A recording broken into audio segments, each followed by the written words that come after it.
If your cat could actually speak your language, this is very likely what they would want to tell you. Spending years around cats teaches you a lot, but not always in an easy way. Many of the most important lessons come from confusion, mistakes, and moments when you realize something just isn't working. There was a time when my own cat felt completely distant. She avoided contact, seemed tense, and acted like my presence didn't matter to her at all. I assumed that was just her personality, that some cats are simply independent or cold. But the truth is, that's often not the full story. When I started changing a few small things in how I interacted with her, everything shifted. She became more relaxed, more curious, and eventually much more affectionate. And after seeing the same pattern with many other cat owners, one thing became clear: people repeat the same mistakes again and again, not because they don't care, but because they simply don't know better. The issue is, ignoring these details doesn't just result in a slightly unhappy cat. Over time, it can lead to stress, anxiety, defensive behavior, and even a complete emotional disconnect between you and your pet. What makes this even more complicated is that most owners genuinely believe they're doing everything right. You feed your cat, you pet them, you buy toys, you try to give them attention, but from your cat's perspective, something might still be missing. So here are 5 things your cat would probably want you to understand. 1. Sit at your cat's level. To truly understand this, you have to see the world from a cat's point of view. Cats are small, vulnerable animals by nature. In the wild, survival depends on constantly scanning for threats, especially from above. Predators often come from higher ground, so anything large standing over them triggers a natural defensive response. So when you're always towering above your cat, even if you're being gentle or affectionate, their body may still interpret your presence as potentially unsafe. This isn't about trust in a human sense, it's about instinct. Now, here's where things change. The moment you lower yourself to their level, sitting or even lying on the floor, your entire presence becomes less intimidating. You're no longer looming. You're simply there. I remember trying this intentionally for the first time. I sat down, stayed still, and didn't try to engage. Within minutes, my cat approached me on her own terms. That moment said more than any forced interaction ever could. If your cat seems distant, nervous, or uninterested, try this simple shift. Spend time at their level without expectations. Let them observe you, approach you, and decide what happens next. This creates a foundation of trust that can't be forced, only invited. 2. Scratch the spots they truly crave. At first glance, petting a cat seems simple. Most people stick to familiar areas like the top of the head or behind the ears. And while cats often tolerate or enjoy that, it's only part of the picture. Cats have specific zones that trigger a much deeper sensory response, areas that are both sensitive and difficult for them to reach on their own. These include the base of the tail, the cheeks, especially behind the whiskers, under the chin and along the jawline. When you touch these areas in the right way, the reaction is noticeably different. The cat may slow blink, lean into your hand, raise their body, or even drool slightly. This isn't just enjoyment, it's a sign of vulnerability and trust. By allowing you to interact with these sensitive areas, your cat is essentially saying, "I feel safe with you." The key is to explore gently and observe.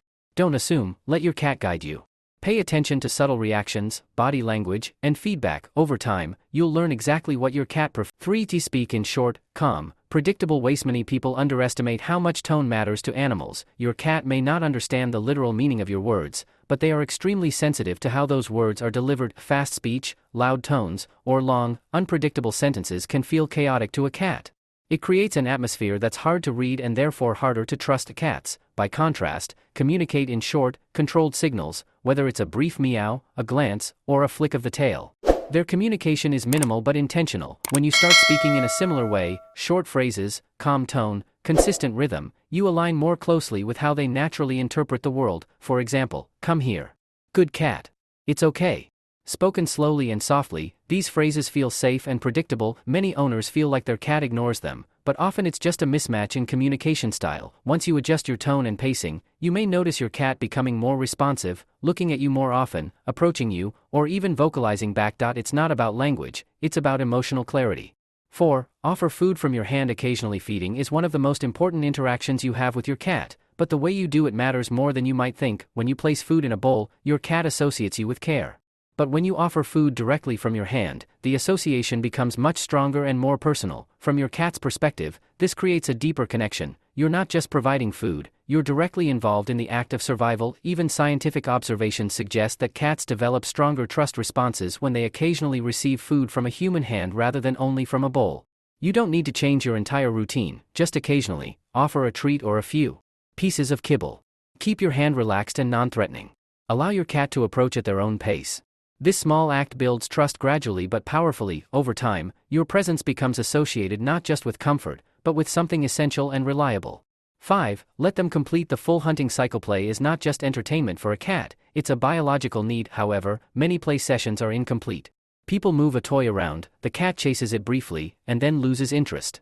It's easy to assume the cat is bored, but that's rarely the case. What's actually happening is frustration. Cats are wired to follow a specific hunting sequence. 1. Observe and stalk. 2. Chase. 3. Catch.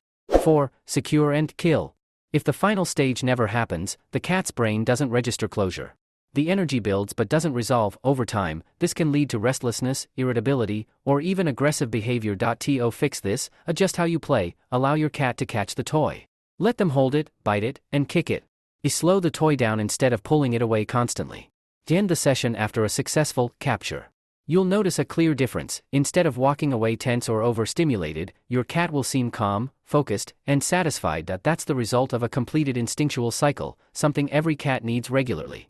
If you've learned even one new insight from this, you're already improving your relationship with your cat in a meaningful way. And if your cat is somewhere nearby right now, maybe take a moment and think, which of these will you try first?